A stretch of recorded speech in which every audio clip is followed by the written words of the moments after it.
عزیزوں، یہ صرف فلسطین اور اسرائیل کا مسئلہ نہیں ہے، یہ اسلام اور کفر کا مسئلہ ہے، اور پوری دنیا کے لیے ہے۔ پوری دنیا کے لیے اگر وہ حقیقت کی نگاہیں رکھتی ہیں، چاہے وہ کسی بھی قوم سے وابستہ ہو، چاہے وہ کوئی بھی دین اور دھرم سے تعلق رکھتے ہوں، میں ان سے کہتا ہوں اگر اینک تمہارے اوپر جھوٹ کی نہیں پڑی ہے تو آنکھیں کھول کر دیکھ لو ظلم اور بربریت کس جگہ ہے اور حق کے لیے لڑنے والے کون ہیں۔ یہ ہر ایک منصف مزاج آدمی بھی آج پہچان سکتا ہے۔ سبحان الذي اسرى بعبده ليلا من المسجد الحرام الى المسجد الاقصى الذي باركنا حوله لنريه من آياتنا انه هو السميع البصير صدق الله مولانا العظيم۔ بارگاہ رسالت میں آپ صلی اللہ علیہ وسلم میں درود پاک کا ہدیہ پیش کریں۔ اللهم صل على سيدنا ومولانا محمد معدن الجود والكرم وآله واصحابه الكرام وابنه الكريم وبارك وسلم صلاة دائمة سرمدا ابدا۔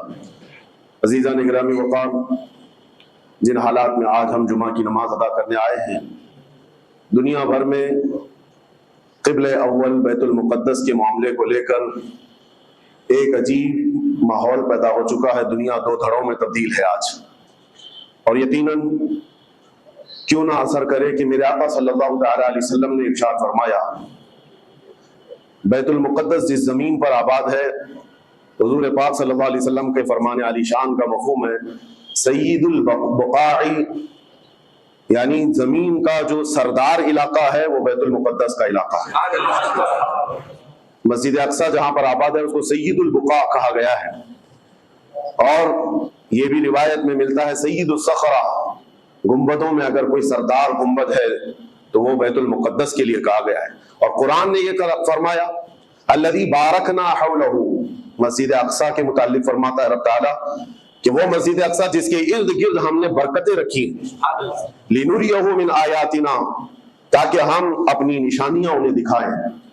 تو یہ اللہ تبارک و تعالیٰ کی اس مقدس سرزمین جس کو ارض مقدس کہا گیا ہے، نام ہی میں مقدس موجود ہے، اور یہ آج سے نہیں بلکہ روایت میں ہے خانہ کعبہ کی تعمیر کے فوراً بعد حضرت ابراہیم علیہ السلام نے بیت المقدس کی تعمیر فرمائی، اور ہزاروں انبیاء اکرام علیہ السلام کا وہ قبلہ رہا، اور وہ ان کی مرکز عبادت بھی رہا، اور ایک نہیں تقریباً 30,000 کے قریب انبیاء اکرام علیہ السلام مسجد اقصی کے ارد گرد دفن ہیں، آرام فرمائیں۔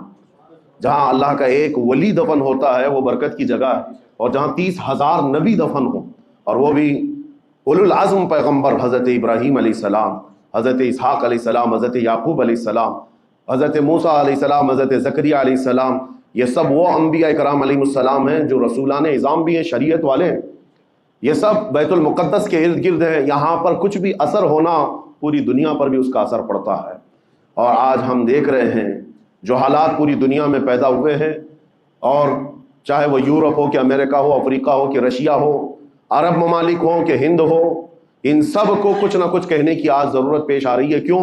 اس لیے کہ وہ ایسا سینٹر ہے، ایسا تقدس ہے وہاں پر جس میں پوری دنیا انوالو ہو ہی جاتی ہے، اور برسوں سے لے کر وہ جنگ کا میدان رہا، اور حضور پاک صلی اللہ تعالیٰ علیہ وسلم نے بیت المقدس کے لیے کیا فرمایا؟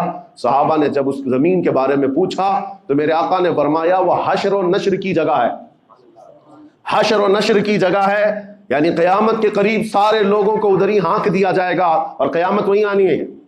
حشر و نشر کی جگہ ہے، حضور پاک صلی اللہ تعالیٰ علیہ وسلم نے فرمایا، اور فرماتے ہیں میرے آقا ہو سکے تو تم جا کر اس میں نماز پڑھ لو، اس لیے کہ اس کی ایک نماز دوسری مسجدوں کی 1000 نمازوں سے افضل ہے۔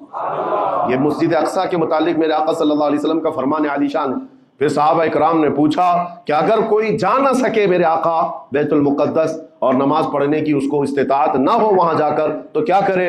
حضور اکرم صلی اللہ علیہ وسلم نے فرمایا کم از کم تیل کا ہدیہ تو بھیج دے تاکہ وہاں چراغ جلانے کے کام آئے۔ یہ حدیث پاک میں ابن ماجہ کی حدیث ہے۔ نبی کریم صلی اللہ تعالیٰ علیہ وسلم کے اس فرمان علی شان کے مطابق میں آج آپ تمامی حضرات سے یہ گفتگو کرنا چاہوں گا کہ میرے عزیزوں، یہ صرف فلسطین اور اسرائیل کا مسئلہ نہیں ہے، یہ اسلام اور کفر کا مسئلہ ہے، اور پوری دنیا کے لیے ہے۔ پوری دنیا کے لیے اگر وہ حقیقت کی نگاہیں رکھتی ہیں، چاہے وہ کسی بھی قوم سے وابستہ ہو، چاہے وہ کوئی بھی دین اور دھرم سے تعلق رکھتے ہوں، میں ان سے کہتا ہوں اگر اینک تمہارے اوپر جھوٹ کی نہیں پڑی ہے تو آنکھیں کھول کر دیکھ لو ظلم اور بربریت کس جگہ ہے اور حق کے لیے لڑنے والے کون ہیں۔ یہ ہر ایک منصف مزاج آدمی بھی آج پہچان سکتا ہے کہ کون نہتہ مارا جا رہا ہے اور کون سپر پاور طاقت پر کھڑے ہو کر اپنے مظلوم ہونے کا دعویٰ کر رہا ہے.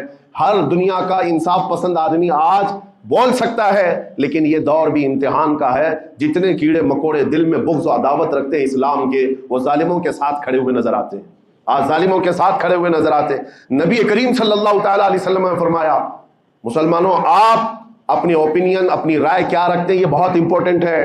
دنیا کیا کہتی ہے اس سے مجھے غرض نہیں، تمہارا تعلق تمہارے نبی پاک کے فرامین سے ہے. خبردار خبردار، تم کبھی ان ظالموں کی حمایت میں نہ آنا، ورنہ قرآن کہتا ہے وَلَا تَرْكَنُوا، اللہ تعالیٰ فرماتا ہے اس طرف تم توجہ بھی مت کرنا، جھکاؤ بھی مت رکھنا. جس طرف ظالم گئے، جس طرف ظالم گئے ہیں اس طرف جھکاؤ بھی مت رکھنا. اور آج کہیں ایسا نہ ہو کہ دنیا تمہارے پاس بہت آ گئی، چکا چوند دنیا دیکھ کر، جیسے امارات والے ہوئے، متحدہ عرب امارات، دبئی جیسے آج انٹرنیشنل سٹی ان کے پاس مل گئی ہے، پوری دنیا وہاں پر تجارت کرنے لگ گئی. بحرین جیسے کنٹریز، ان کے پاس دنیا کی فراوانی آ گئی، تو آج وہ یہ سمجھنے لگ گئے کہ ہم کو مظلوم اور غریب فلسطینیوں کی مدد میں بات نہیں کرنی چاہیے، جو سپر پاور طاقت ہے اس کے ساتھ کھڑا ہونا چاہیے، کیونکہ ہماری ٹریڈنگ کا مسئلہ ہے، ہماری تجارت کا مسئلہ ہے.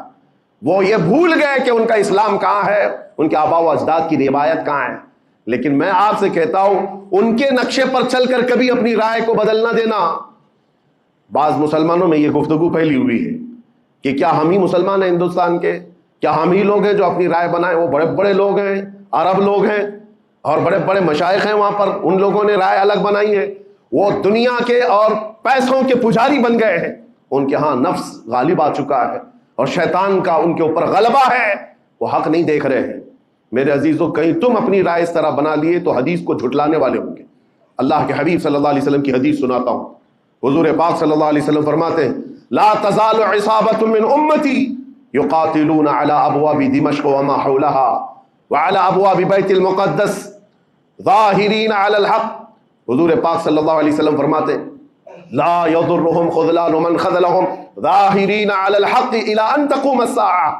میرے آقا فرماتے ہیں قیامت تک میری امت میں ایک جماعت ایسی ہوگی جو دمشق کے دروازوں پر اور بیت المقدس کے دروازوں کے اطراف میں حق کے لیے کھڑی رہے گی قیامت آنے تک. اور حضور پاک نے یہ بھی فرمایا، میرے آقا مخبر صادق صلی اللہ علیہ وسلم کے فرمان آج ہم اپنی آنکھوں سے دیکھ رہے ہیں. حضور فرماتے لا یضرهم خذلان من خذلهم. میرے آقا فرماتے ہیں دنیا کے بڑے بڑے دھوکہ دینے والوں کا دھوکہ انہیں کچھ اثر نہیں کرے گا، انہیں کوئی نقصان نہیں پہنچائے گا. آج بڑے بڑے پیٹرول میزائل داغ کر کے اگر وہاں کے علاقوں کو ختم کرنے کا دعویٰ کر رہے ہیں تو مجھے میرے نبی کے فرمان پر یقین ہے یہ کبھی نہیں ہو سکے گا، کبھی نہیں ہو سکے گا. کچھ عمارتوں کے گر جانے اور کچھ بچوں کے اور کچھ لوگوں کے قتل ہو جانے کا نام یہ جیت اور فتح نہیں ہے. میرے عزیزو، آج ہم ان ظالموں کو دیکھ رہے ہیں جن کا دعویٰ تھا کہ دنیا میں ان سے بہتر ڈیفنس طاقت کسی کے پاس نہیں، ان سے بہتر بنکر کسی کے پاس نہیں، ان سے بہتر سائرن بجھانے کی طاقت کسی کے پاس نہیں، پوری دنیا کو زہریلے ہتھیار بیچنے والی طاقتیں. آج ہم نے یہ بھی دیکھا ہے کہ صرف محض ایک چھوٹی سی جماعت سے ان کے ہاتھ پیر ڈھیلے نظر آتے ہیں اور ان کے جسموں میں کپ کپی نظر آتی ہے. پوری طاقت تمہاری ایک جگہ. میں بھی چند دنوں قبل عمرہ میں تھا جب یہ پڑھ رہا تھا کہ ایک چھوٹی سی جماعت جس کو پوری انٹرنیشنل دنیا مل کر کے آتنکواد گھوشت کرتی ہے، امریکہ ہو، UK ہو اور دوسری بہت ساری طاقتیں، وہاں پر فلسطینیوں کی حمایت میں لڑنے والے ان مجاہدین کو یہ آتنکواد کہتے ہیں، ٹیررسٹ کہتے ہیں، جو اپنے چھوٹے سے علاقے کو بچانے کے لیے اپنی جانیں دے رہے ہیں. وہ آتنکواد ہیں، وہ ٹیررسٹ ہیں. ان کے پاس کھانے پینے کی چیزیں نہیں رہ گئی، ان کی کرنٹ سپلائی بند کر دی گئی، ان کا پانی بند کر دیا گیا، پھر بھی وہ آتنکواد ہیں. میرے عزیزو، یہ دنیا کا دغلا معیار دیکھو آپ. رشیا پورے یوکرین کو تباہ کرتا رہا، پورا راکھ میں بدل دیا. ان ظالم کتوں کی زبان پر کبھی نہیں آیا کہ رشیا آتنکواد ہے یا رشیا ٹیررسٹ ہے. یہ میڈیا میں بھونکتے رہے رشیا اور یوکرین کی وار چل رہی ہے، زمین کا مسئلہ ہے. ارے ہزاروں لوگوں کو رشیا راکھ میں بدل کر رکھ چکا ہے. کیوں نہیں بولتے اس کے متعلق؟ کیوں نہیں کہتے کہ وہ آتنکواد ہے؟ اس لیے کہ یہ ظالم دجالی میڈیا جتنے ہیں انہیں پتا ہے ان کے باپ داداؤں سے بڑی طاقت اس کے پاس موجود ہے. طاقتوں کی پوجا کرنا اور بڑی بڑی طاقتوں کو سلام کرنا یہ ان کی فطرت میں داخل ہے. اور ہم الحمدللہ مسلمان ہر وقت یہ فیصلہ رکھتے ہیں کہ جو غریب ہے، جو مظلوم ہے، وہ چاہے